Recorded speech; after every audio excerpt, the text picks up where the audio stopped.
हे मैं बच्चा party, I hope आप सब अच्छे हो, पढ़ाई कर रहे हो और जहाँ कहीं भी हो मस्त हो।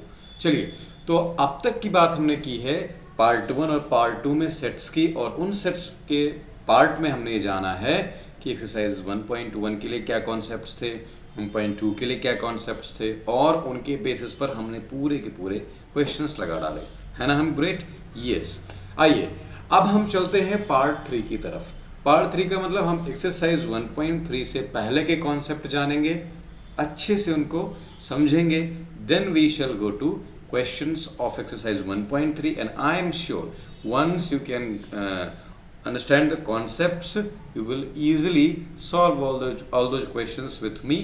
So let us start, and let us start our video now.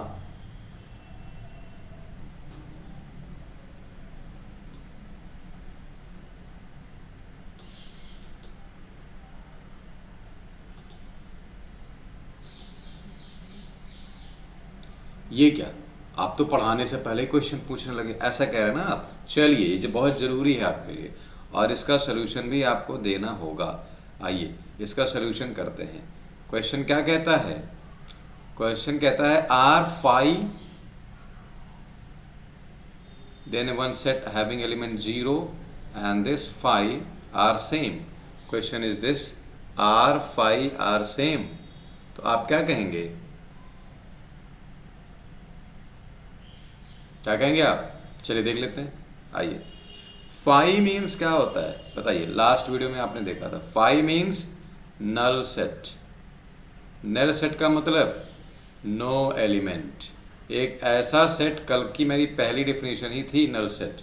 तो एक ऐसा सेट जिसमें कोई भी एलिमेंट ना हो, वो फाइव होता है, वॉइड सेट होता है। जबकि ज़ीरो एक ऐसा एलिमेंट है जो किसी सेट में है, यानी कि ये नल सेट नहीं है।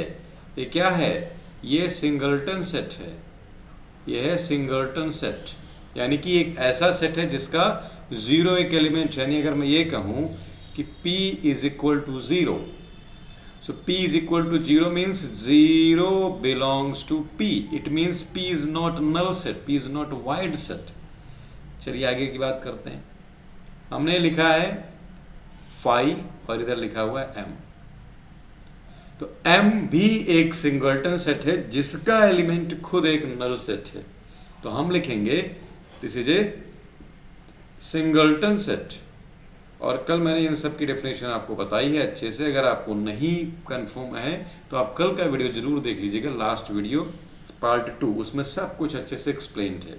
तो M एक सिंगलटन सेट है जो कि वॉइड नहीं है, P एक सिंगलटन सेट है जो कि वॉइड नहीं है, लेकिन फाइव एक वॉइड सेट है। यहाँ पर आप क्या कह सकते हो कि five is the element of M, यहाँ zero is the element of P, यहाँ five is the element of M, means we do not have these P and M as void sets. तो आप लिखेंगे कि नो, आप लिखेंगे no, आप लिखेंगे कि five is a void set, यानी कि null set, whereas 0 and are non-void sets, non-void sets या null set, ब्रैकेट में लिख देना सिंगलटन सेट्स। ये क्या हैं? ये बेटा सिंगलटन सेट्स हैं। तो आई होप ये बात आपको समझ में आ गई होगी कि ये हमारे सेम नहीं है। आइए अब हम चलते हैं आगे की तरफ और अगला क्वेश्चन, मतलब अगला कॉन्सेप्ट लगाने की कोशिश करते हैं। आइए हमारा अगला कॉन्सेप्ट क्या होगा, आइए देख लेते हैं। Very beautiful topic we have chosen today. Topic is subsets. The topic is subsets. अब सबसेट्स क्या होते हैं? अब तक आपने सेट्स तो खूब धूमधाम से पढ़ा हुआ है, अब तक आपने सेट्स को तो खूब धूमधाम से पढ़ा है ना। आइए अब हम सबसेट्स की बात करते हैं। तो सबसेट क्या होगा? जैसे ये, suppose we have two sets. हमारे पास मान लीजिए दो सेट्स हैं। हमारे पास मान लीजिए एक सेट है A इज इक्वल टू 1 2 3 4 5, और हमारे पास दूसरा सेट है B, B is equal to 1 2 3 4। क्या बी के सारे एलिमेंट ए में हैं? आप कहेंगे yes sir, every element of B belongs to A. तो अगर कहीं पर ऐसी कोई सिचुएशन बनती है क्या कि if every element of A set P belongs to Q also, then P will be called as subset of Q। क्या मतलब? अगर सारे के सारे, मैंने देखिए अभी यहाँ पर क्या एग्जांपल लिया, b is equal to 1 2 3 4, is 1 belonging to a? Yes. Is 2 belonging to a? Yes. Is 3 belonging to a? Yes. Is 4 belonging to a? Yes. Every element of a, इसलिए मैंने लिखा if every element of A set belongs to another set, the first set is the subset of Q। इसको हम represent कैसे करते हैं? इसको लिखा जाता है P is the subset of Q। P को हम Q का सबसेट कहते हैं, ध्यान रखिएगा। इसके नीचे एक लाइन और भी लगा देते हैं, ठीक है। इसका मतलब क्या है कि P Q का सबसेट है। इसको पढ़ते क्या है? P is the subset of Q। P is the subset of Q। मैं एक एग्जाम्पल लेता हूँ, आइए देखते हैं। मैं एक एग्जांपल लेता हूं।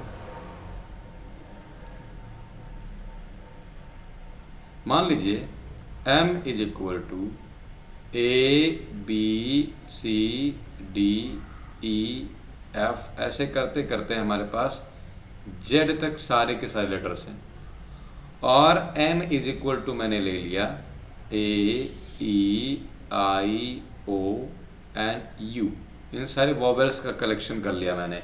तो क्या सारे के सारे n के एलिमेंट्स m में हैं? Obviously every element of n belongs to m, so n is contained in m, या n is the subset of m। ये हम पढ़ते हैं इस तरीके से, ठीक है। आइए देख लेते हैं कि आपको सब कुछ दिखाई दे रहा है। हाँ, सब कुछ दिखाई दे रहा है, सब कुछ सुनाई भी दे रहा होगा, ठीक है। आइए, तो आपको क्या सबसेट्स की बातें क्लियर हुई? मैं एक दो और एग्जांपल लेता हूं, आइए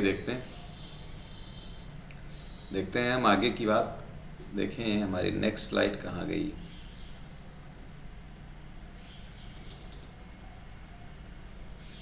अच्छा, अगले स्लाइड पर तो हमको प्रॉपर सबसेट और सुपरसेट की बात करनी है। आइए, तो मैं क्या करता हूँ, मैं इसी पर आपकी थोड़ी सी स्पेस को क्लियर कर देता हूँ। आई होप आपने स्क्रीनशॉट तो ले ही लिया होगा, नहीं लिया तो स्क्रीनशॉट जरूर ले लिया करिए। और मैं तो कहूँगा कि बेहतर होगा अगर आप नोट्स बनाते हो तो, ठीक है। नोट्स बनाना एक बहुत अच्छी आदत है, ठीक है। तो नोट्स जरूर बनाते रहिए, और मैं तो हूँ ही आपको समझाने के लिए। आप मुझे कमेंट भी कर सकते हैं, मैं आपको बताता रहूँगा, समझाता रहूँगा तब तक जब तक कि आपको आ नहीं जाए। देखिए, अगर आपको लगे, मैंने कहीं पर एक लाइन पढ़ी थी किसी वीडियो में या कहीं पर, कि अगर आपको लगता है कि आपके टीचर बहुत स्ट्रिक्ट हैं तो इंतज़ार करिए अपने बॉस का। बहुत अच्छी लाइन लगी मुझे, क्योंकि मैंने भी 2-3 जगहों पर पढ़ाया और नामी स्कूलों में पढ़ाया। तो पढ़ाने के बाद एहसास हुआ कि हाँ, टीचर्स की स्ट्रिक्टनेस अच्छी है बॉस की स्ट्रिक्टनेस से, ठीक है। And I appreciate my teachers, I always respect my teachers, जिन्होंने मुझे पढ़ाया और मुझे इस योग्य बनाया कि मैं आपको पढ़ा सकूं। आइए चलते हैं, कुछ और हम एग्जाम्पल्स लेते हैं इसके, आपको अच्छे से आ जाए इसके लिए एग्जाम्पल्स लेना बहुत ज़रूरी है। आइए और एग्जाम्पल्स लेते हैं।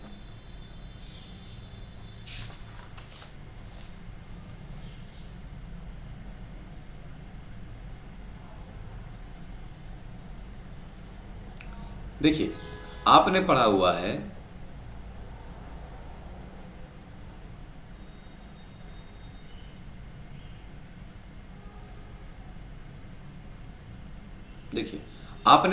है नेचुरल नंबर। तो क्या मैं अगर ये कहूँ कि जो नेचुरल नंबर होता है वो सबसे छोटा होता है, तो आप मानेंगे हाँ।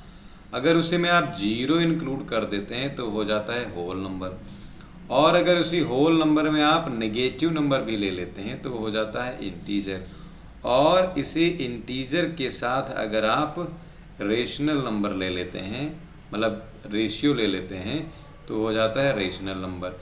इसके अलावा जो नंबर बचते हैं वो हो जाते हैं आपके इर्रेशनल नंबर, इनको आप टी से रिप्रेजेंट करते हो।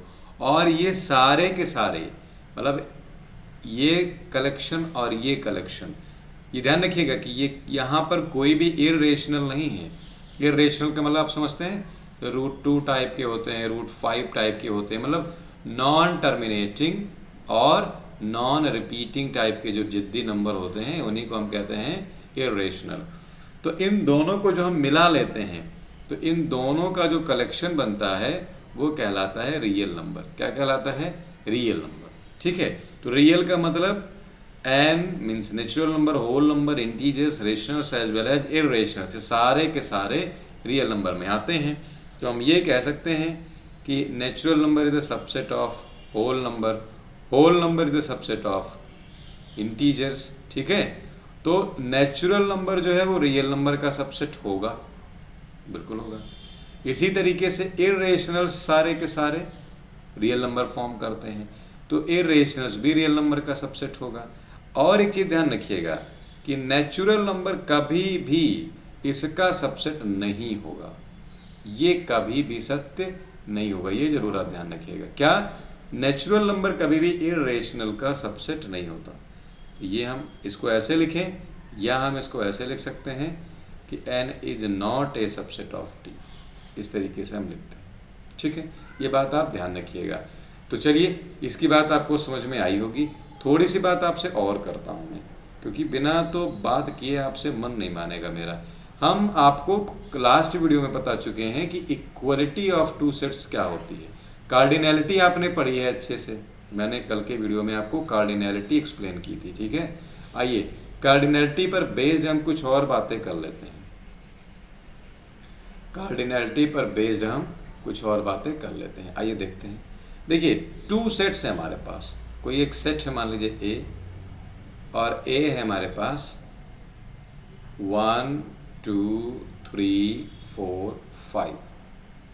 कोई सेट है हमारे पास बी, वो भी है हमारे पास 1 2 3 4 5।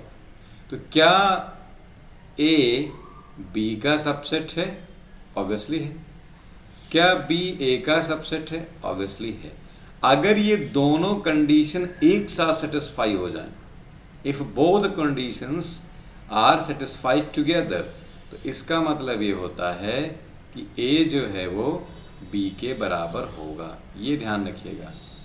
तो अगर आपको मिल जाए कहीं पर कि show that the two sets are equal, two sets A and B are equal, तो आप क्या कहेंगे? Two sets A and B are equal.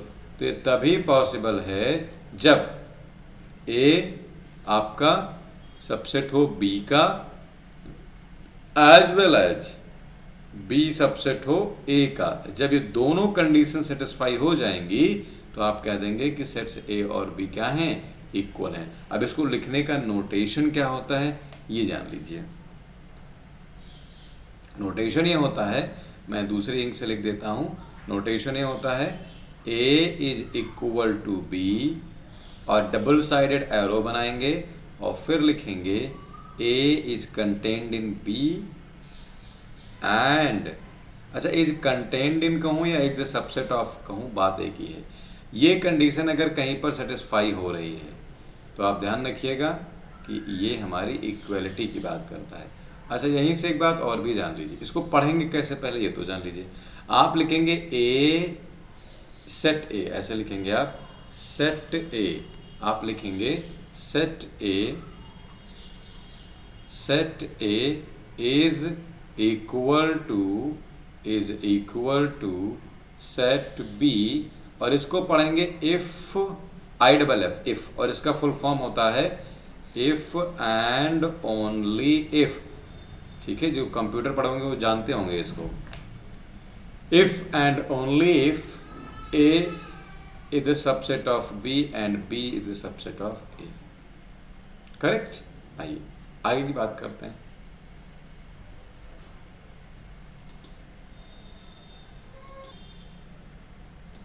I hope आपको सबसेट का कॉन्सेप्ट क्लियर हो गया। चलिए आगे बढ़ते हैं और देखते हैं proper subset and super subset. Proper subset और सुपरसेट क्या होते हैं? देखिए, अगर हमारे पास कोई दो सेट हैं इस तरीके से, ए हमारे पास कोई सेट है 1 2 3 4 5 और बी हमारे पास कोई सेट है 3 4 5 1, ठीक है, बी हमारे पास है। तो आप देख रहे हैं कि एक एलिमेंट ए में ऐसा है जो बी के पास नहीं है, या बी के पास जितने एलिमेंट्स हैं वो ए के एटलीस्ट एक एलिमेंट कम है। तो अगर हमारे पास कहीं ऐसी सिचुएशन बनती है कि कोई एक सेट किसी एक दूसरे सेट में प्रॉपरली कंटेन हो और जिस सेट में वो कंटेन हो रहा है उसमें एटलीस्ट वन एलिमेंट ज़्यादा हो, तो वो कहलाएगा प्रॉपर सबसेट। चलिए देख लेते हैं इसको क्या लिखेंगे। आप लिखेंगे the two sets या a subset, ऐसे लिख लो इसको, a subset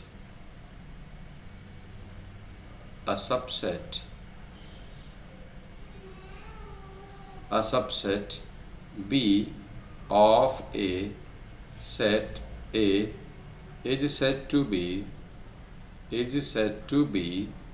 proper subset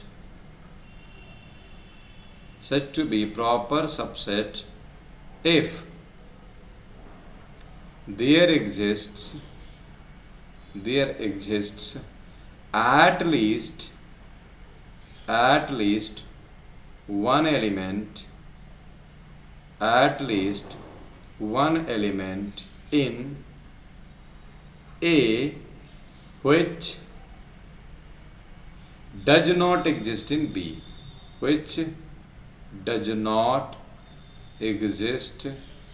in B, मतलब एक एलिमेंट एटलीस्ट ऐसा होना चाहिए ए में जो बी में ना हो, तो हम क्या कहेंगे? A is the proper subset of B. इसको कैसे लिखेंगे? मतलब B is the proper subset of A. यहां पर B is the proper subset of A, इसको ऐसे लिखते हैं, B is the proper subset of ए।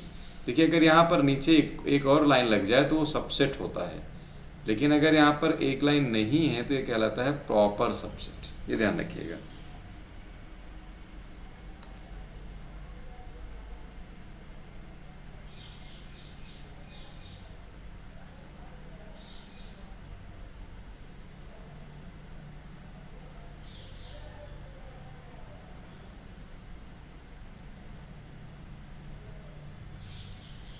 ठीक है, इसी बात को हम ऐसे भी कह सकते हैं। कैसे कह सकते हैं? आइए देखें। इसको हम ऐसे कह सकते हैं कि A is the subset of B, A तो B का सबसेट है, एंड सॉरी उल्टा लिख दिया ना मैंने।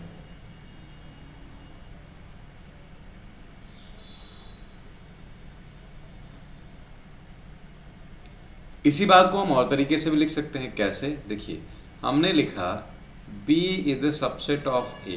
देखिए, B A का तो सबसेट है। प्रॉपर सबसेट तो तब बनेगा जब उसमें एक एटलीस्ट एक ही एलिमेंट ना हो, मतलब कि एक एलिमेंट कम से कम B का A में नहीं हो। ठीक है, चलिए अब देखिए आपको स्क्रीन पे क्या दिख रहा है। B is the subset of A, यानी B A का सबसेट है। 100% प्रॉपर सबसेट है तो सबसेट तो होगा ही, लेकिन हमें प्रॉपर सबसेट नहीं पता, तो हम लिखते हैं B the subset of A and B is not equal to A, यानी B A का सबसेट है लेकिन B A का इक्वल नहीं है, इक्वल सेट नहीं है। इसका मतलब ये कहलाएगा कि B A का प्रॉपर सबसेट है। ये बात आई थिंक आपको समझ में आ रही होगी कि B A का प्रॉपर सबसेट तभी होगा जब B A के बराबर ना हो और B A का सबसेट हो। ठीक है, एक और एग्जांपल से इसको समझते हैं। अच्छा, एक शब्द यहाँ पर और भी है, सुपर सेट, तो ये भी जान लीजिए। अगर A B का मतलब बी ए का अगर प्रॉपर सबसेट है तो ए कहलाता है सुपर सेट। तो here B is called proper subset. B को हम क्या कहते हैं? Proper subset. एंड ए को हम क्या कहेंगे? ए को हम कहेंगे सुपर सेट। ए को क्या कहेंगे? Super set. ये ध्यान रखिएगा कि ए को हम कहेंगे सुपर सेट, और मतलब जिस सेट से वो सबसेट बना वो कहलाएगा सुपर सेट। और जिस सेट का हम कंसिडरेशन ले रहे हैं जो कि बड़े वाले सेट से बना है वो कहलाएगा प्रॉपर सबसेट। कंडीशन ये होनी चाहिए कि at least one element in A must not be in B. कम से कम एक एलिमेंट ऐसा हो जो बी में ना।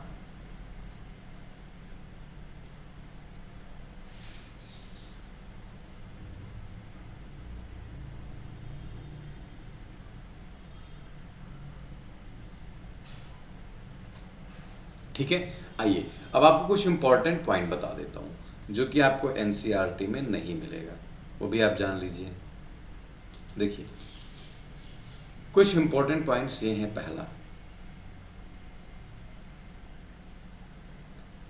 पहला इंपॉर्टेंट पॉइंट क्या है, यहाँ पर नोट करके आप लिख लीजिए।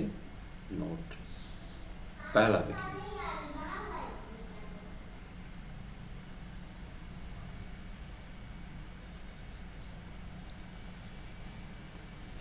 ये ध्यान रखिएगा कि एवरी सेट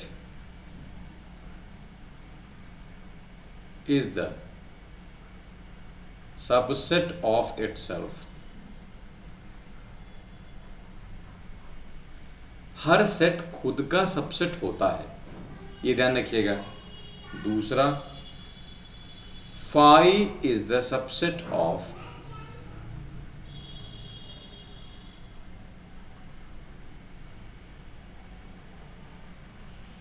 एवरी सेट। हर सेट खुद का सबसेट होता है, पहली बात। दूसरी बात क्या? Phi is the subset of every set. हर सेट का सबसेट फाई होगा। ये दो इंपॉर्टेंट पॉइंट हो गए। और कुछ इंपॉर्टेंट पॉइंट और हैं जिनको मैं आपको बताना चाहूंगा, और वो देखिएगा क्या। तीसरा पॉइंट देखिएगा क्या, every set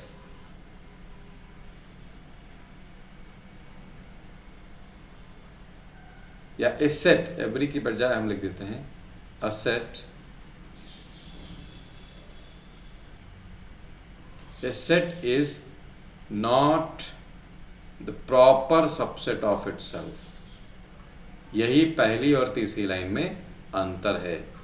a set is not the proper subset of itself. क्यों नहीं होगा? क्योंकि अगर आप डेफिनेशन याद करें तो मैंने डेफिनेशन में बोला था कि there must exist at least one element in A that is not in B. तो यहाँ अगर हम B को A का सबसेट मान रहे हैं और प्रॉपर सबसेट मान रहे हैं तो B में A से एक एलिमेंट कम होगा, और B अगर हम A का सबसेट मानेंगे तो B में A के एलिमेंट के बराबर एलिमेंट होने चाहिए, तो वो बात यहाँ पर फेल हो जाएगी। तो ये ध्यान रखिएगा कि ये set is not the proper subset of itself. ये बहुत गहराई से समझ लीजिएगा, ठीक है। और चौथा, phi is not considered phi is not considered as the proper subset of phi is not considered as the proper subset of a set।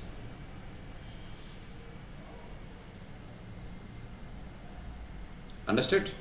हम चार बातों को हमेशा ध्यान रखेंगे। पहली क्या है? Every set is the subset of itself. हर सेट खुद का सबसेट होता है, ठीक है। फाई सारे सेट का सबसेट होता है, ये भी ध्यान रखिए। प्रॉपर सबसेट किसी भी सेट का उसका सबसेट नहीं हो सकता, ध्यान रखिएगा। प्रॉपर सबसेट कभी भी सेट के बराबर नहीं होते, ये आपको पता है। तो प्रॉपर सबसेट कभी भी सबसेट के बराबर नहीं हो सकते या सेट के बराबर नहीं हो सकते। Set is not the proper subset of itself, कभी भी नहीं होगा, क्योंकि एक एलिमेंट की कमी कम से कम होनी चाहिए। Phi is not considered as the proper subset of A set.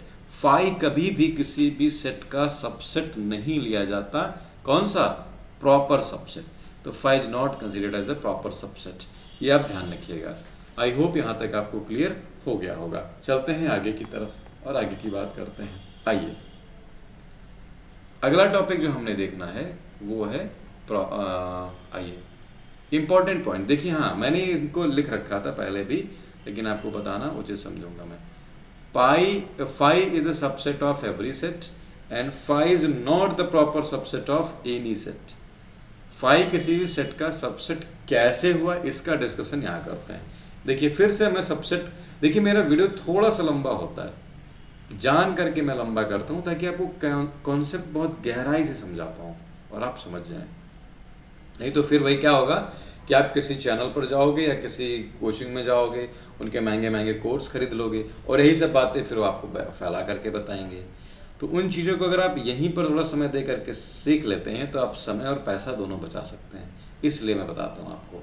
चलिए, phi is the subset of every set. कैसे? आइए देखते हैं, छोटा सा एग्जाम्पल लेते हैं।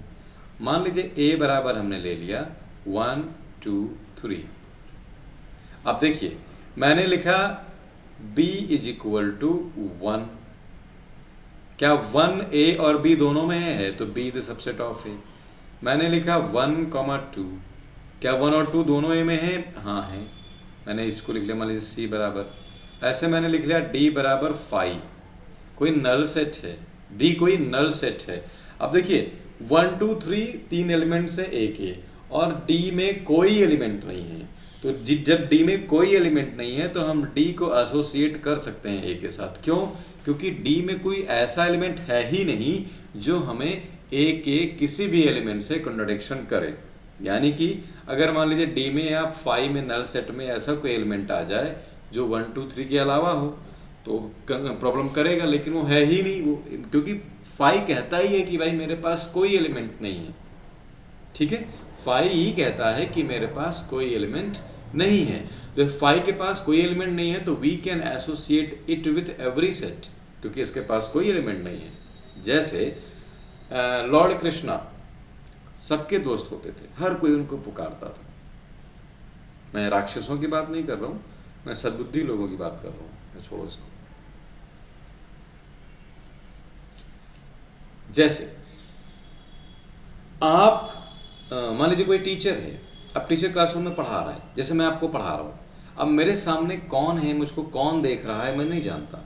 मैंने आपसे कभी कोई हो सकता है कांटेक्ट ना रखा हो सकता है मैं आपको बहुत अच्छे से जानता हूँ। तो मैं दोनों के लिए समभाव में हूँ। ऐसा नहीं कि मेरा कोई बहुत फेवरेट बच्चा देख रहा है तो मैं उसके लिए बोल रहा हूँ कि बेटा इसको तुम नहीं देखना, बाकियों को मत दिखाना। ऐसा तो मैं नहीं कह रहा हूँ, सारे लोग देख रहे हैं। इसी तरीके से फाई क्या है, उसमें कुछ है ही नहीं, कुछ भी नहीं, वो न्यूट्रल है। तो जब न्यूट्रल है तो कोई इफेक्ट नहीं डालेगा किसी भी सेट पर, तो इसलिए फाई को हम किसी भी सेट के साथ एसोसिएट कर सकते हैं। तो हम लिखेंगे यहाँ पर कि D is the subset of A, D is the subset of A। ठीक है, और दूसरी बात ध्यान रखिए, दूसरी बात देखें क्या है, every set is the subset of itself. दूसरी बात देखिए क्या है, every set is the subset of itself. अब क्या सबसेट खुद का, कोई भी सेट खुद का सबसेट हो सकता है? आइए देखते हैं। मान लीजिए A बराबर वही एग्जांपल 1 2 3।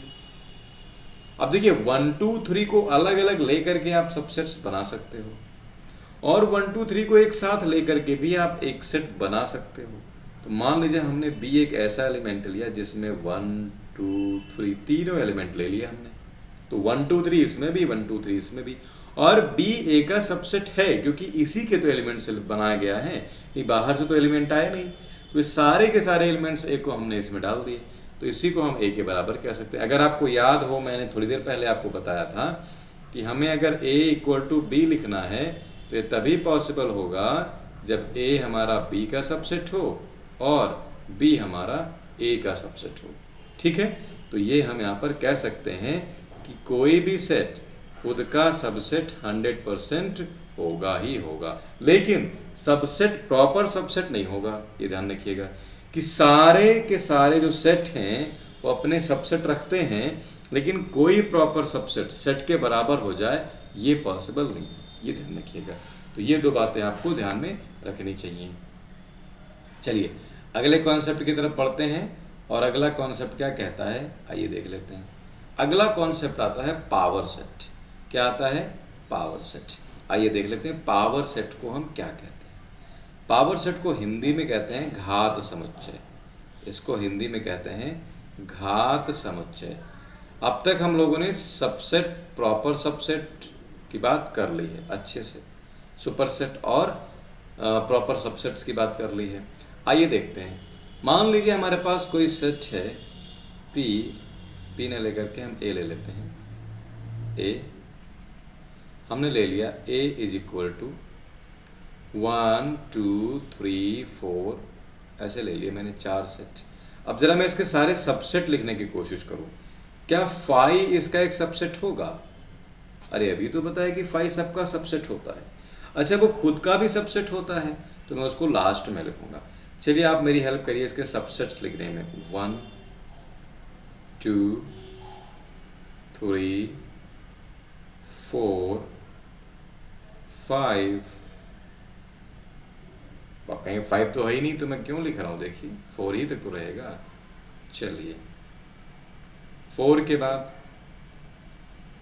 मैंने लिखा 1 2, फिर मैंने लिखा 1 3, फिर मैंने लिखा 1 4, फिर मैंने लिखा 2 3, फिर मैंने लिखा 2 4, फिर मैंने लिखा 1 2 3, फिर मैंने लिखा 1 2 4, फिर मैंने लिखा 2 3 4, और लास्ट में मैंने लिखा 1 2 3 एंड 4। एक चीज़ ध्यान रखिएगा, अगर मैं लिखूं केवल 1 तो 1 इज़ द एलिमेंट ऑफ ए, लेकिन अगर मैं ये लिखूं 1 तो 1 ए का सबसेट होगा। ये ध्यान रखिएगा, ये दोनों में अंतर है। ये एलिमेंट है जबकि ये सेट है। सेट का मतलब कलेक्शन है, और ये एक वैल्यू है, उसकी एक एलिमेंट। ये अंतर है दोनों में, ध्यान रखिएगा। ये जल्दी आपको बताया नहीं जाता है और आपको कन्फ्यूजन बहुत होती है इनसे। आइए अब हम ये बातें जान चुके हैं, तो इनको इतना मेहनत करने के बाद हमको मिलेगा क्या, ये देखते हैं। 1 2 3 4 5 6 7 8 9 10 11 12 13 14। ठीक है, एक कौन सा छूटा?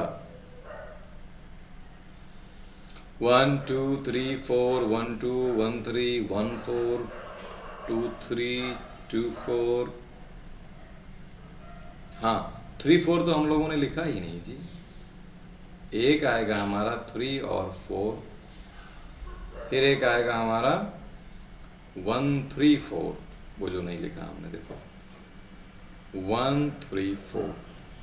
अब जब आप इनको टोटल काउंट करेंगे तो ये 16 आ गए। इनकी संख्या कितनी आई? 16। तो किसी भी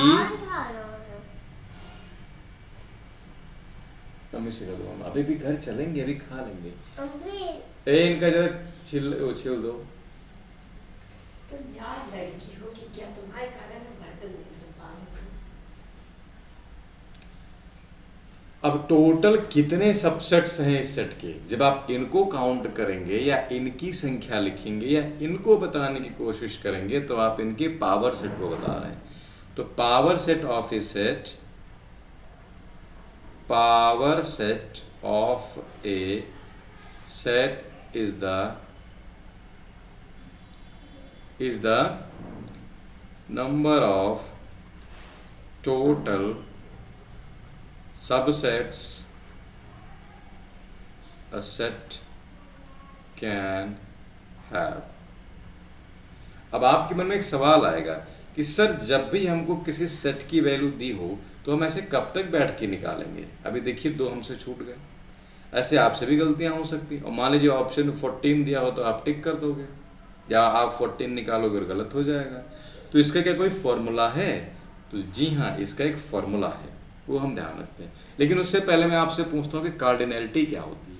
कार्डिनैलिटी बताएंगे आप? कार्डिनैलिटी होती है किसी भी सेट के एलिमेंट्स का नंबर या संख्या। तो देखिए इसमें कितने एलिमेंट थे? अगर मैं इसकी कार्डिनैलिटी आपसे पूछूं तो आप क्या बताएंगे? n of a is equal to 4, n of a is equal to 4। और अगर मैं 16 कहूँ कि 4 से कैसे रिलेटेड है तो आप कहेंगे 4 4 जा 16। नहीं, देखिए पहली बात तो आप जानिए कि कैसे निकालते हैं। देखिए पावर सेट को लिखने का तरीका होता है P of A। P of A, P of A का मतलब हम पावर सेट को लिख रहे हैं, तो P ऑफ A में हम यहाँ से ले करके और यहाँ तक के सारे सेट्स का कलेक्शन करेंगे तो ये हमको पावर सेट्स मिल जाएंगे। यानी कि सारे के सारे क्या हैं? Subsets of A। और इनकी संख्या क्या होती है तो देख लीजिए, n of P of A, यानी कि पावर सेट्स के संख्या क्या होती है तो ये होती है 2 टू द पावर n। ये ध्यान रखिएगा, किसी भी सेट्स में जो पावर सेट की संख्या होती है वो होती है 2 की पावर n के बराबर। ये आपको ध्यान में रखना चाहिए हमेशा, ठीक है। हाँ, ये थोड़ा सा और ऊपर चलो, और ये आपका फॉर्मूला है क्या? किसी भी सेट में अगर n एलिमेंट्स हैं तो उसमें उसके सब पावर सेट्स की संख्या क्या होगी? 2 टू द पावर n। अच्छा, मैं अब आपको एक क्वेश्चन दूं जरा और आप करके दिखाओ। क्वेश्चन दूं मैं? चलिए मैं आपको क्वेश्चन देता हूं।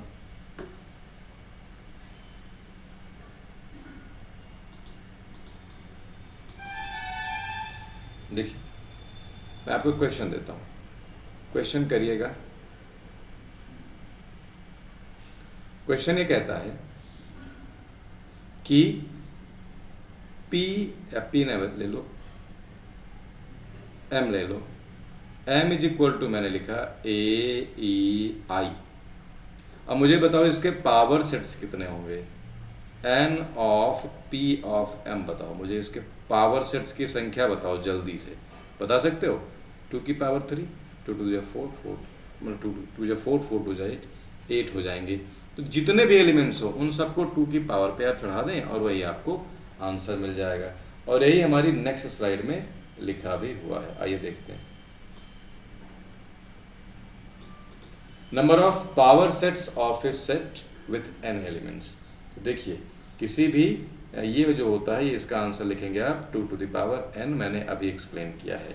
जितने भी एलिमेंट्स होंगे उनकी संख्या को आप 2 पर पावर रख दीजिए और आ जाएंगे। मान लीजिए किसी भी सेट में, एक सेट में जो है n बराबर 10 है तो उसके पावर सेट कितने होंगे? उसके पावर सेट की जो संख्या होगी वो क्या हो जाएगी बताइए? वो हो जाएगी आपकी 2 टू द पावर 10, यानी कि 1024, 1024। ये आपका आंसर हो जाएगा। तो इस तरीके से आप इस क्वेश्चन को कर सकते हैं। आइए अगला टॉपिक देखते हैं। एक इम्पॉर्टेंट पॉइंट है क्या? अभी मैंने आपसे कहा था कि किसी भी सेट में जो प्रॉपर सबसेट बनाए जाते हैं वो एटलीस्ट एक एलिमेंट कम लेकर के बनाए जाते हैं। तो आपसे पूछ ले कि किसी भी सेट के प्रॉपर सबसेट में कितने एलिमेंट हो सकते हैं, तो आप कहेंगे कि सर हमेशा 2n to the power n minus 2 होंगे। अब आप कहेंगे सर ऐसा क्यों? तो अगर आपको याद हो मैंने नोट्स में 2 पॉइंट लिखाए थे। पहला लिखाया था कि कोई भी सबसेट, मतलब कोई भी सेट अपना प्रॉपर सबसेट नहीं होता। कोई भी सेट अपना प्रॉपर सबसेट नहीं होगा, प्रॉपर सबसेट नहीं होगा। और दूसरा मैंने क्या बताया था कि फाई को भी हम किसी भी सेट का प्रॉपर सबसेट नहीं लेते हैं। तो यही 2 घट जाएंगे। देखिए यही तो 2 घटेंगे और फिर आपको 2 to the power n minus 2 number of proper subsets मिल जाएंगे। ये ध्यान रखिएगा, ठीक है। प्रॉपर सबसेट का मतलब एक कम से कम एक कम हो, एक ज़्यादा कम हो सकते हैं पर एक मिनिमम कम होना ज़रूरी है। आइए अगले कॉन्सेप्ट की तरफ चलते हैं और बात करते हैं कि हम इंटरवल्स से क्या समझते हैं। इंटरवल वो नहीं जो आप अपने रिसेस टाइम में खाना खाते हो स्कूल में, वो नहीं पढ़ना है हमको इंटरवल में कुछ और पढ़ना है। आइए देख लेते हैं।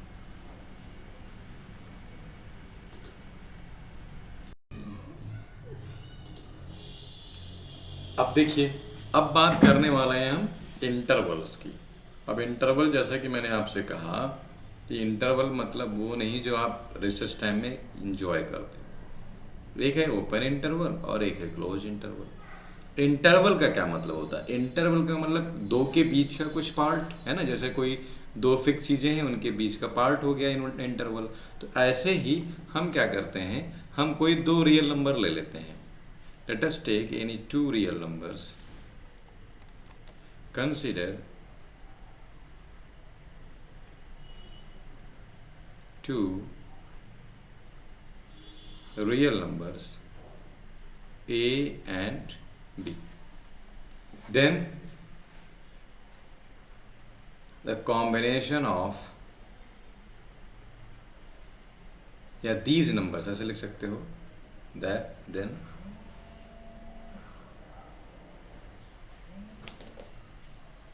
हाँ हेलो नमस्ते, हाँ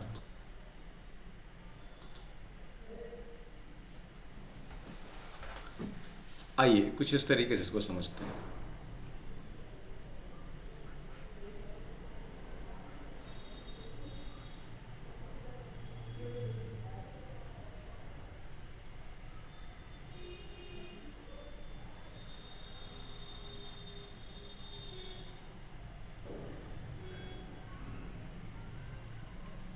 मान लीजिए ये कोई हमारी नंबर लाइन है।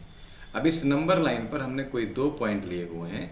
मान लीजिए वो पॉइंट है हमारे ए और ये कोई पॉइंट है बी। ठीक है, ये कोई पॉइंट है हमारा बी और ये कोई पॉइंट है हमारा ए। अब इन्हीं के बीच की जो वैल्यू है वो हमारी कहलाएगी इंटरवल। क्या कहलाएगी? इंटरवल। अब देखिए इंटरवल, ये रियल नंबर लाइन है हमारी, ये रियल नंबर लाइन है, इसको हम रियल लाइन भी कह सकते हैं, रियल नंबर लाइन। आइए ये हमारी रियल नंबर लाइन हो गई। अब देखिए ए और बी के बीच के इंटरवल्स को हम ओपन और क्लोज्ड कब कहेंगे, आइए इसको समझते हैं। हम देखते हैं कि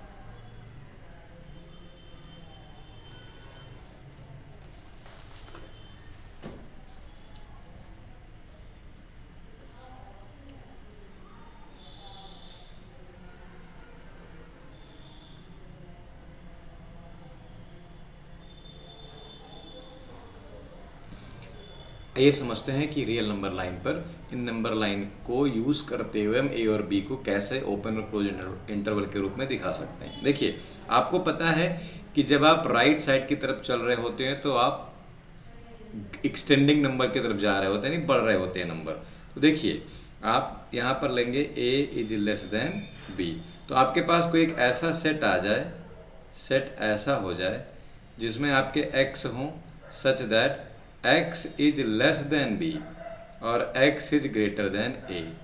मतलब क्या है कि x ना तो a की वैल्यू ले सकता है ना ही b की वैल्यू ले सकता है। तो इस तरीके के एलिमेंट्स का जो कलेक्शन आप करेंगे वो कहलाएगा ओपन सेट। और इसको हम लिखते हैं किस तरीके से हैं, a, b, ये कहलाता है ओपन सेट। ओपन सेट का मतलब है, ओपन इंटरवल का मतलब क्या है, आइए समझते हैं फिर से। ओपन इंटरवल का मतलब अगर हम इस पर कोई मान लीजिए x है तो x जा रहा है b की तरफ और x जा रहा है a की तरफ, यानी x a से b के बीच में तो है लेकिन ना ही x a को ले सकता है और ना ही x b की वैल्यू को ले सकता है।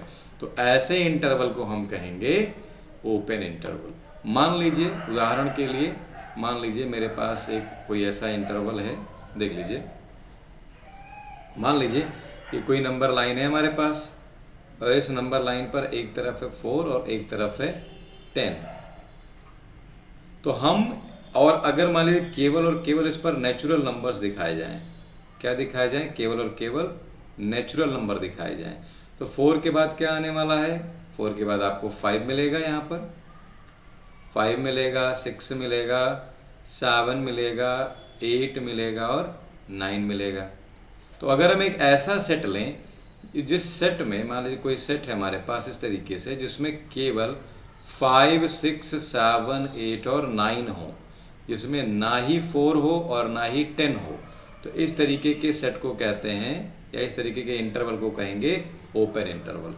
मतलब कि हम एंड वैल्यूज़ को कंसीडर नहीं कर सकते, उनको हम नहीं ले सकते, ऐसे इंटरवल कहलाते हैं ओपन इंटरवल। आइए नेक्स्ट स्लाइड पे चलते हैं और समझते हैं कि क्लोज इंटरवल हम किन्हें कहेंगे। आइए देखते हैं क्लोज इंटरवल किसे कहेंगे। तो आई होप आपको समझ में आया होगा कि क्लोज इंटरवल किसे कहने वाले हैं हम। आइए देखते हैं क्लोज इंटरवल किसे कहेंगे। मान लीजिए वही नंबर लाइन हमने फिर से ले ली,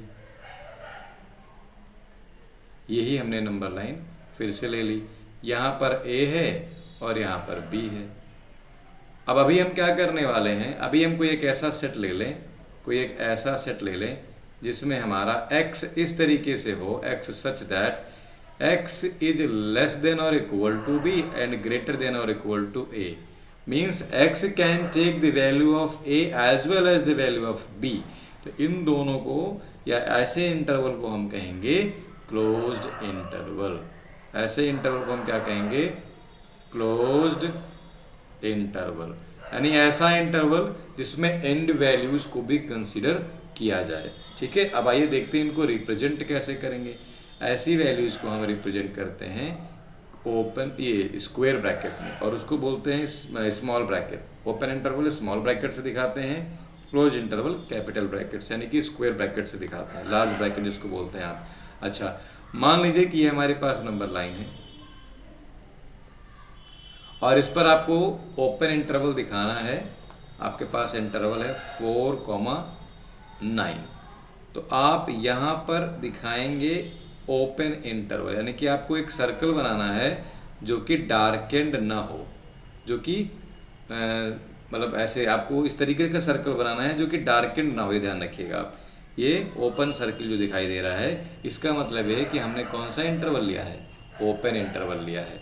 जबकि वहीं अगर आपके पास एक फिर से नंबर लाइन ले ली जाए और अभी आपसे कहा जाए कि आप क्लोज इंटरवल लीजिए 4 और 9, तो आप क्या करेंगे, आप यहाँ पर मान लीजिए 4 है और यहाँ पर मान लीजिए 9 है, तो आप क्या करेंगे, आप इसको थिक सर्कल बनाएंगे और ऐसे ही इसको भी एक गहरा सर्कल बना देंगे, यानी कि आप इसको एक पॉइंट दिखा देंगे, डार्केंड पॉइंट, तो ये कहलाएगा क्लोज इंटरवल।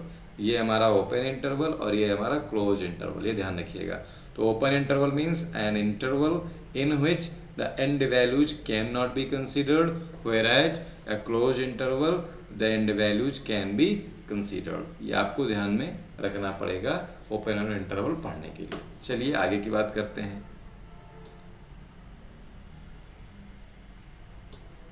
यूनिवर्सल सेट हम किसको कहते हैं, आइए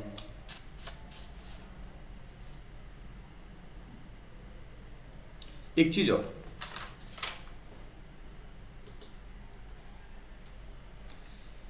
यहीं से थोड़ा सा और जान लीजिए।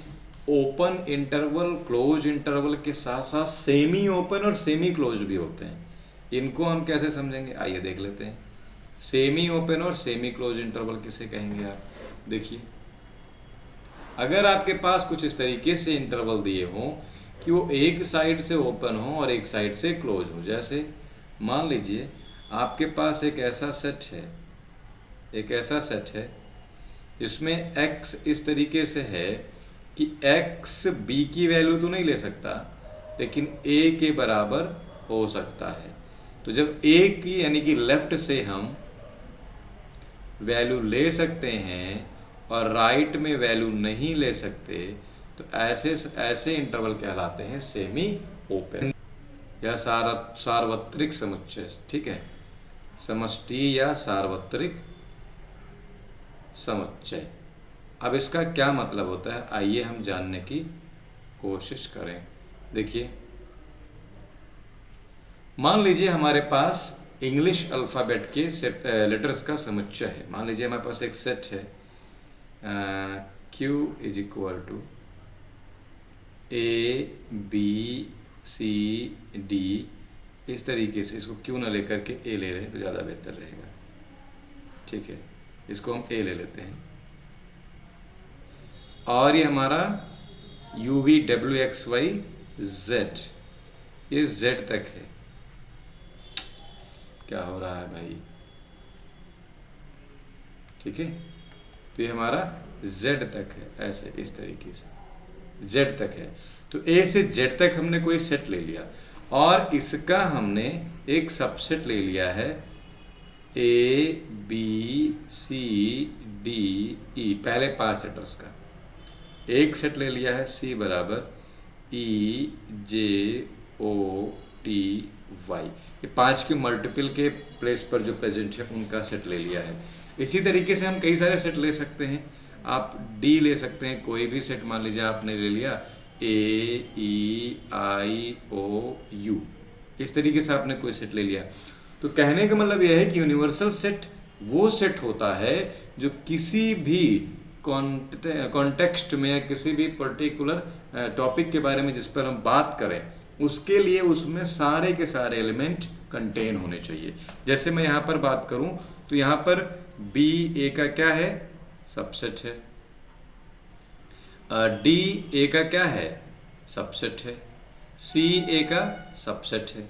तो यहाँ पर देखिए बी डी सी सब ए के सबसेट हैं, तो इसका मतलब ए क्या हो जाता है, यूनिवर्सल सेट। ए क्या हो जाता है, यूनिवर्सल सेट। तो इसका मतलब ये होता है कि किसी प्रॉपर दिए हुए कॉन्टेक्स्ट के लिए एक ऐसा सेट जो सारे सबसेट्स को अपने अंदर कंटेन करता हो वो कहलाता है यूनिवर्सल सेट। ये ध्यान रखिएगा आप। अब इसके बाद हम आगे की बात करते हैं और आगे चलते हैं। तो आप आगे देख पा रहे हैं, अब आपके सामने एक्सरसाइज आ गई है। एक्सरसाइज आ गई है 1.3। ये कौन सी एक्सरसाइज है, ये है एक्सरसाइज 1.3। ठीक है, तो हमने क्या कर दिया, ये हमने गलत कर दिया है ना, क्योंकि ये इसमें आएगा ही नहीं। ये है एक्सरसाइज आपकी 1.3। अब इसके क्वेश्चंस हमको देखने हैं। पहला क्वेश्चन कहता है मेक करेक्ट स्टेटमेंट्स। आइए अब देखते हैं पहला क्वेश्चन। पहला क्वेश्चन कहता है make correct statements by filling in the symbol subset और not a subset in the blank space. आइए हम इसको लगाने की कोशिश करेंगे। देखिए 2 3 4 एक सेट है और 1 2 3 4 5 एक कोई बड़ा सेट है, यानी कि सुपर सेट है। अब बताइए क्या 2 3 4 तीनों के तीनों इस सेट में हैं? ऑब्वियसली हैं। आप लिखेंगे 2 बिलोंग्स टू 1 2 3 4 5।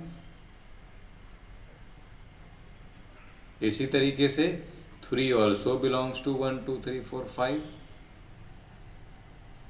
इसी तरीके से 4 also belongs to the same set. ठीक है, तो अगर ये इसके एलिमेंट है तो ऑब्वियसली हम यहाँ पर कौन सा सिंबल लगाने वाले हैं, हम लगा देंगे सबसेट का। ठीक, आइए अगले क्वेश्चन की तरफ चले। अगला क्वेश्चन क्या कहता है, अगला क्वेश्चन कहता है A B C is the subset और not the subset of B C D. तो आप देख रहे हैं कि ए है ही नहीं, ए है ही नहीं, तो आप क्या लिखेंगे, it is not the subset of B C D. आइए अगले क्वेश्चन की तरफ चलो। अगला क्वेश्चन क्या कहता है,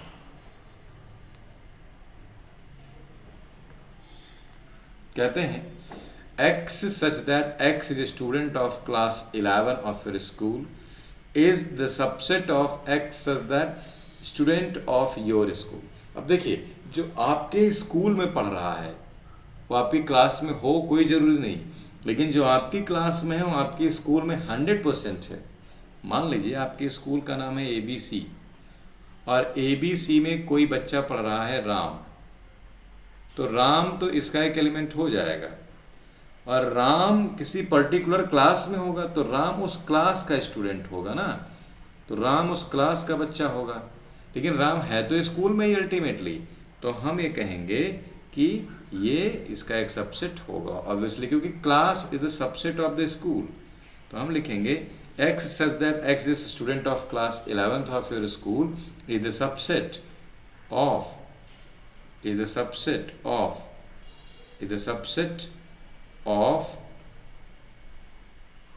किसका, स्टूडेंट ऑफ योर स्कूल का। आइए अगला क्वेश्चन देख लेते हैं। कहते हैं x such that x is circle in the plane is the subset or not the subset x such that x is a circle in the same plane with radius 1 unit। अब देखिए कोई circle है किसी plane में, मान लीजिए कोई circle है किसी प्लेन में। अब कह रहे हैं इसकी रेडियस 1 है अगर, तो ऐसे तो हम बहुत सारे सर्कल खींच सकते हैं ना, 1 के भी खींच सकते हैं और 1 सेंटीमीटर से या 1 यूनिट से ज़्यादा के भी हम सर्कल खींच सकते हैं। तो क्या हम इसको इसका सबसेट कहेंगे? ज़रा सोचिए।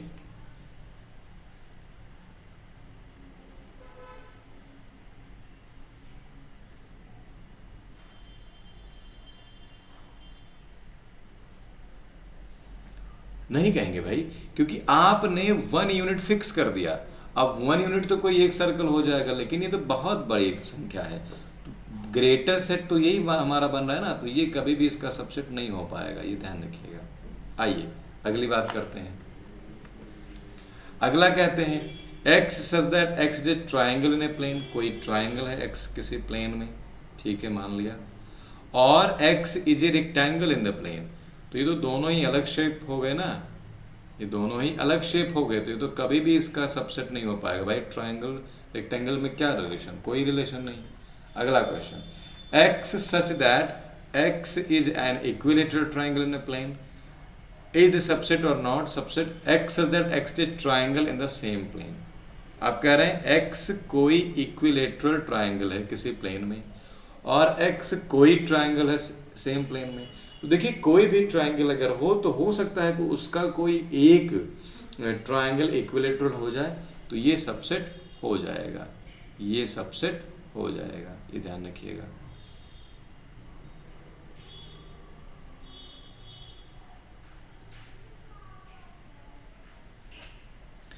आइए नेक्स्ट क्वेश्चन देख लें।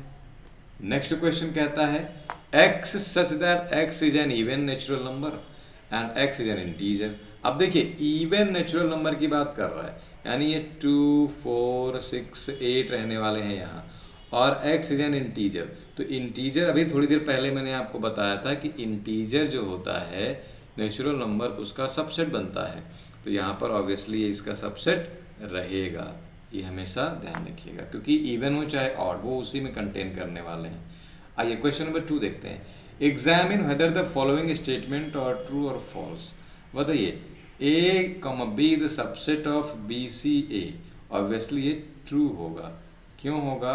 क्योंकि ए भी इसका एलिमेंट है और बी भी इसका एलिमेंट है, ठीक है। अच्छा मैं अगर आपसे पूछूं कि ए बी इस दिए हुए सेट का क्या है, सुपर सेट है या मतलब प्रॉपर सबसेट है या सबसेट है, तो आप क्या कहेंगे?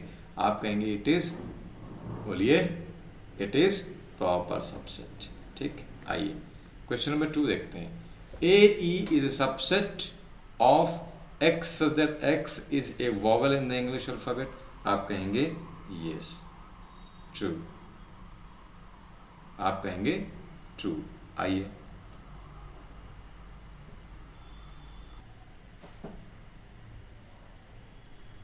ये तो आपका ट्रू रहने वाला है। आइए अगला क्वेश्चन, 1 2 3 द सबसेट ऑफ 1 3 5। ये फॉल्स है। क्यों फॉल्स है आप बताइए, आप कमेंट करिए कि ये फॉल्स क्यों है। आइए अब देखते हैं अगला क्वेश्चन। अगला क्वेश्चन कहते हैं A is the subset of A B C. ये तो ट्रू है, 100% ट्रू है। क्यों? क्योंकि ए यहाँ पर कंटेन हो रहा है। आइए A is the element of A B C. देखिए अब यहाँ पर आपको फंसने वाली बात हो गई। यहाँ पर उन्होंने सबसेट नहीं कहा, ठीक है, उन्होंने कहा A is the element of A B C. तो ये गलत है, ये फॉल्स है, ठीक है, ये ध्यान रखिएगा। अब मैं आपको इसको एक्सप्लेन कर दूं, और एक मैंने एक्सप्लेन किया भी है इसी वीडियो में। देखिए क्या मैंने कहा था कि अगर कोई सेट है A B C, किसी सेट के एलिमेंट हैं, मान लीजिए वो A है, तो आप ये लिखते हैं कि A belongs to A, B belongs to A, मतलब गलत हो गया थोड़ा सा, ये स्मॉल b रखेंगे तो ये B बिलोंग्स टू A हो गया। फिर आपने लिखना है C बिलोंग्स टू A। ये तो सही है, लेकिन अगर ऐसे हो जाता है तो आप लिखते हैं is the subset of A, ठीक है, सबसेट ऑफ A। लेकिन यहाँ पर बिलोंग्स टू लिखा है तो ये फॉल्स हो जाएगा, ठीक है, ये ध्यान रखिएगा आप। आइए ये क्वेश्चन क्या कहता है, x such that x is an even natural number less than 6 is the subset of x is a natural number which divides 36। अब ज़रा 36 के सारे फैक्टर लिख के ज़रा मुझे बताओ। तो 1 होगा, 2 होगा, 3 होगा, 4 होगा, 6 होगा, ठीक है। 6 के बाद भी मिलते हैं हमको, 12 मिलेगा, हमको मिलेगा 18 और हमको मिलेगा फिर 36। लेकिन यहाँ पर क्या कहे कि is an even natural number less than 6। अब 6 से लेस कौन कौन से नेचुरल नंबर है हमारे पास? 1, 2 और 3। तो ऑब्वियसली 1, 2, 3 इस पूरे का तो सबसेट होगा ही होगा, तो ये भी हमारा ट्रू हो जाएगा। ठीक है, आइए अगला क्वेश्चन देख लेते हैं। अगला क्वेश्चन कहता है let a is equal to 1, 2, 3, 4, 5 which of the following statements are incorrect and why. देखिए 3, 4 is the subset of A, ये इनकरेक्ट नहीं है, ये करेक्ट है। ठीक है, एलिमेंट होते हैं किसी भी सेट के, वो हमेशा इस सिंबल से लिखे जाते हैं, और कहीं ना कहीं 3, 4 एक एलिमेंट का काम कर रहा है, तो आप क्या लिखेंगे? It is false, incorrect. Why? Because each element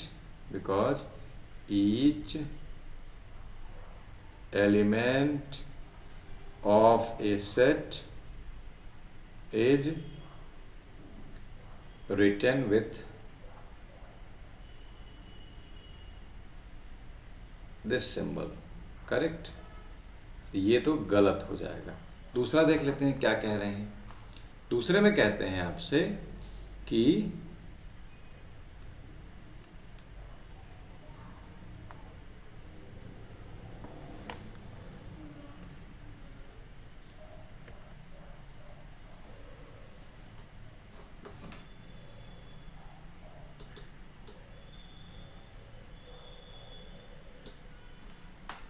दूसरा आपसे क्या कहते हैं? दूसरा कहते हैं 3, 4 is the element of A, ये करेक्ट है, ये करेक्ट है, ये करेक्ट, क्योंकि 3, 4 इसका एक एलिमेंट है, ये ध्यान रखिएगा आप। ठीक है, ये इसका एक एलिमेंट है। तो आगे का क्वेश्चन देखते हैं क्या कहते हैं। अगला क्वेश्चन कहते हैं, देखिए अगला क्वेश्चन क्या कहते हैं।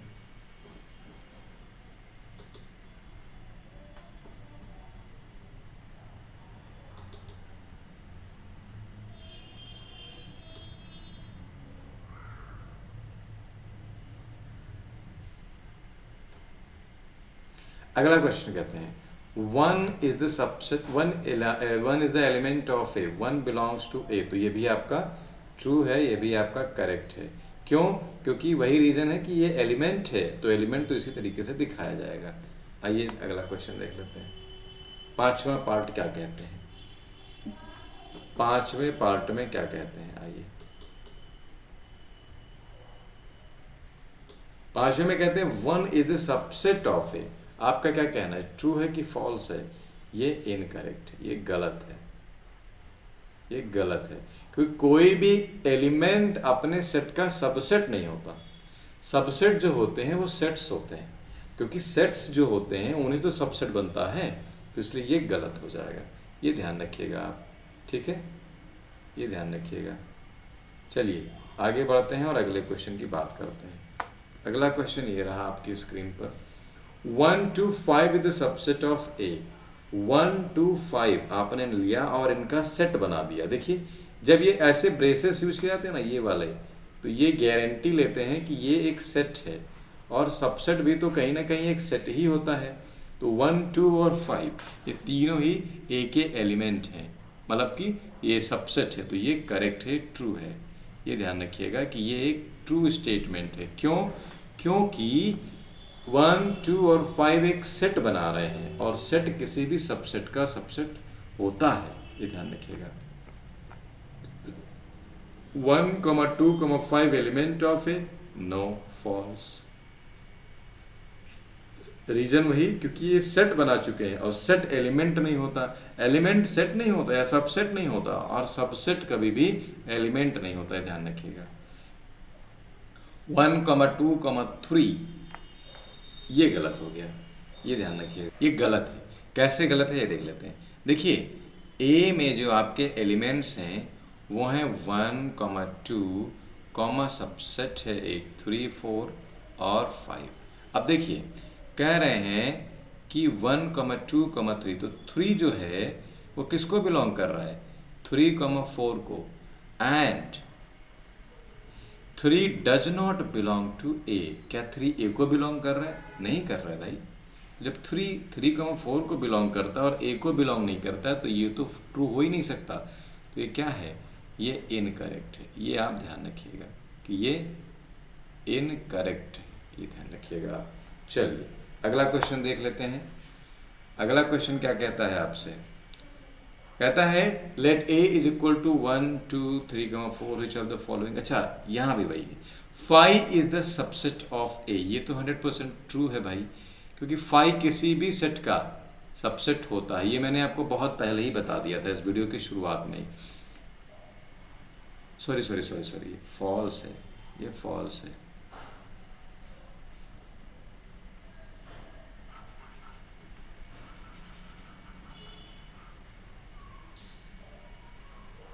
आइए अब इस क्वेश्चन को देखें। लिखा है 5 is the element of A, 5 belongs to A. क्या ये सही होगा?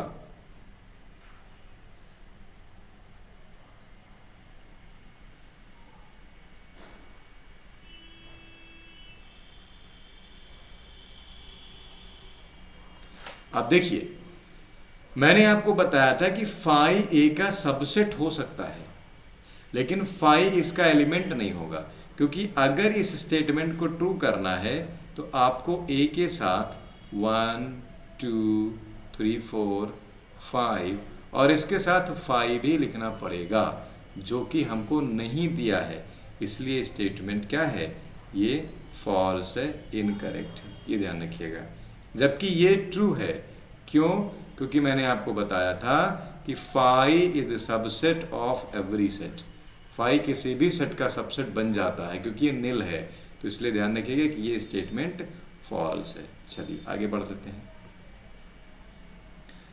कहते हैं 5 एक जो कि सेट में लिखा गया है, is the subset of A. अब यहाँ दिमाग लगाइए, क्या ये सही है? क्या हमको ऐसा कोई एलिमेंट यहाँ पर दिया है 5 का? नहीं दिया है। तो ये भी हमारा क्या हो जाएगा? फॉल्स हो जाएगा। क्यों? क्योंकि हमको दिया गया है 5 is not the element of A. अब जब वो उसका एलिमेंट नहीं है तो सबसेट बनाने का तो हक ही नहीं है उसको, बिल्कुल नहीं है, तो नहीं बना सकता। आइए अगला question, write down all the subsets of the following sets. Subsets of the following sets, question number 4 के। अच्छा ए के सारे सबसेट्स लिखने हैं। चलिए लिखेंगे। इसका मैं आंसर इसके सामने लिख देता हूँ। इसका आंसर क्या हो जाएगा? सबसेट बनेगा आपका ए ही बनेगा और 5 बन जाएगा। ठीक है, इसके 2 सबसेट बनेंगे। कौन कौन? ए और 5। इसके कितने सबसेट बनेंगे? इसका एक सबसेट बनेगा ए, एक सबसेट बनेगा बी, एक सबसेट बनेगा ए बी और एक सबसेट बनेगा आपका 5। ध्यान रखिएगा 5 ब्रैकेट में नहीं रखना है। ऐसे इसके सबसेट क्या बनेंगे? एक सबसेट होगा 1, फिर एक बनेगा 2, फिर एक बनेगा 3, फिर एक बनेगा 4। सॉरी 4 तो है ही नहीं, 4 तो यहाँ है ही नहीं। 3 के बाद क्या बनने वाला है? 1, 2, फिर बनेगा 2, 3, फिर बनेगा 1, 3, फिर बनेगा 1, 2 और 3 और लास्ट में क्या बनेगा? 5। देखिए क्या 8 है? 1 2 3 4 5 6 7 8, 8 हो गए। मैंने आपको बताया था कि जो सबसेट्स की संख्या होती है 2 की पावर n होती है। 5 के सबसेट्स आपको लिखने हैं। 5 के सबसेट्स आप कैसे लिखेंगे बताइए? 5 का तो सबसेट कौन कौन सा होगा? 5 का जो सबसेट बनेगा वो एक 5 होगा।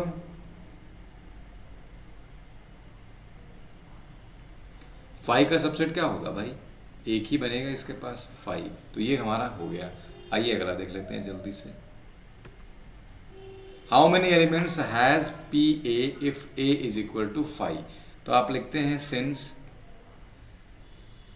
Cardinality of null set is equal to 0, therefore P of A will be equal to 2 to the power 0 means 1।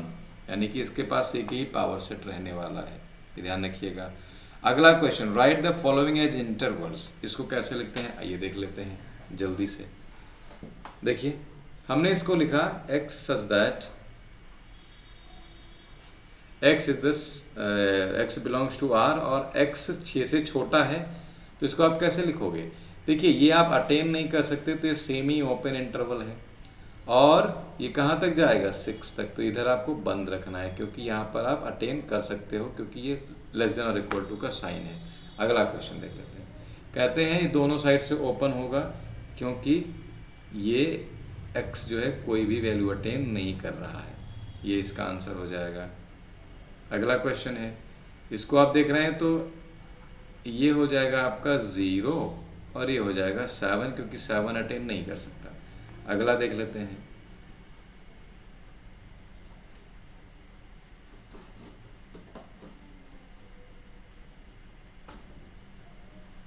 अगला कहते हैं देखिए 3 को भी अटेन कर सकता है और 4 को भी अटेन कर सकता है, तो आप इसको लिखेंगे 3,4 इस तरीके से लिखेंगे आप। अगला क्वेश्चन,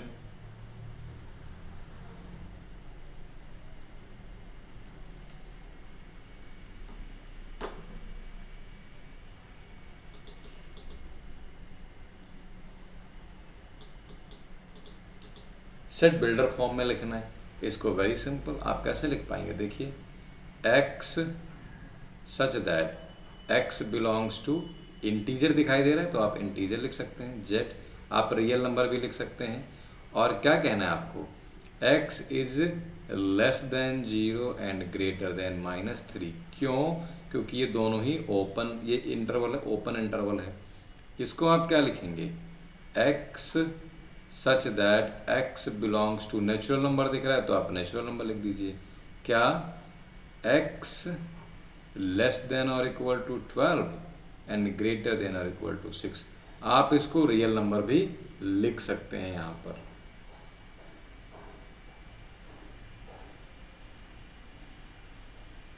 ठीक है, बेहतर होगा अगर आप इस z को रियल नंबर लिख दें तो ज़्यादा बेहतर रहेगा। ठीक है, इसको अगर आप रियल नंबर लिख देते हैं तो ये ज़्यादा बेहतर रहेगा।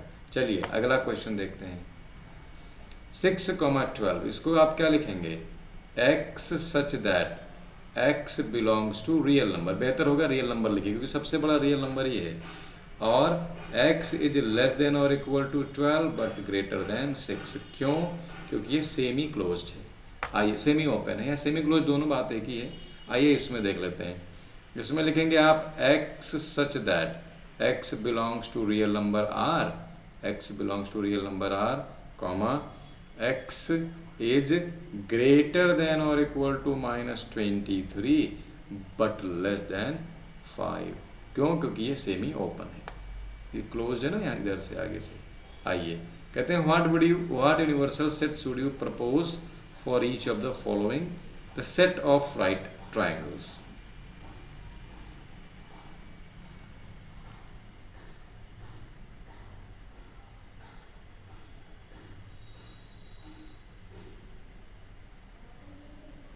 अब सेट ऑफ राइट ट्राइंगल्स हैं तो कहीं ना कहीं ये पॉलीगन के पार्ट बनते हैं, तो आप कह सकते हैं it can B A set of polygons, it can B A set of polygons, या कह सकते हो आप कि सेट ऑफ ट्राइंगल्स भी हो सकते हैं क्योंकि देखिए राइट ट्राइंगल ट्राइंगल का एक पार्ट है, तो सेट ऑफ ट्राइंगल्स आप इसके लिए यूनिवर्सल सेट बना सकते हैं।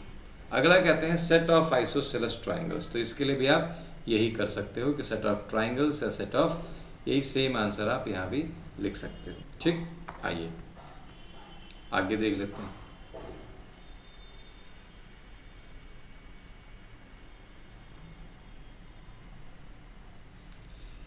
आइए क्वेश्चन नंबर 9 की तरफ चलते हैं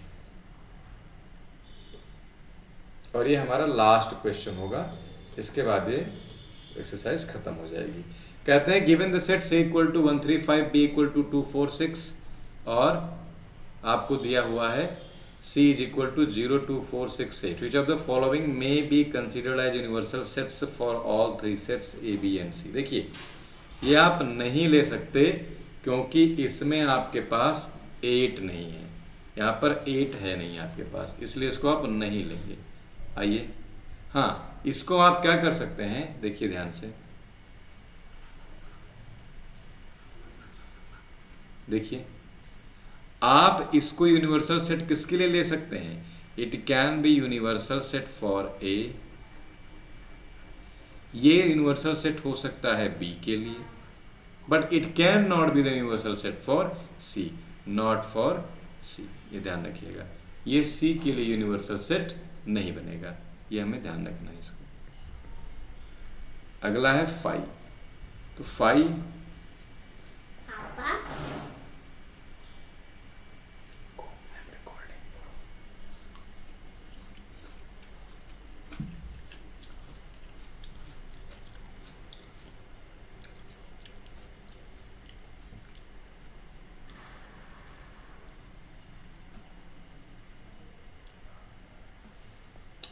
दूसरा देखिए फाई, क्या फाई किसी का यूनिवर्सल सेट हो सकता है, फाई केवल फाई का यूनिवर्सल सेट हो सकता है, यानी नल सेट का है, जबकि हमारे पास पता है कि ए बी और सी तीनों ही फाइनाइट सेट हैं, तीनों ही नॉन वाइड सेट, यानी उनके पास कुछ ना कुछ एलिमेंट्स हैं, तो हम यहाँ पर कह सकते हैं कि सिंस क्या फाई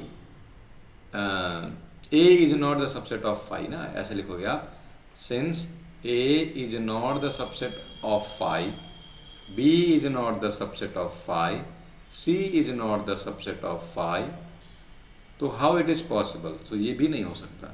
अगला देख लेते हैं, ये हो सकता है, ये A B C तीनों के लिए हो सकता है, क्यों, क्योंकि ये जो है गिवन सेट है, ये A के लिए भी सबसेट, मतलब A इसका भी सबसेट बनेगा, बी भी इसका सबसेट बन जाएगा और सी भी इसका सबसेट बन जाएगा, तो ये हो सकता है।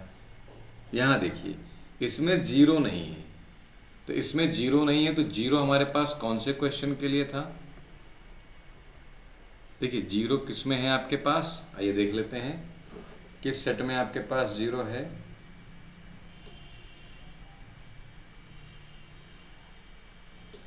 तो बहुत तेजी से भाग जाता है,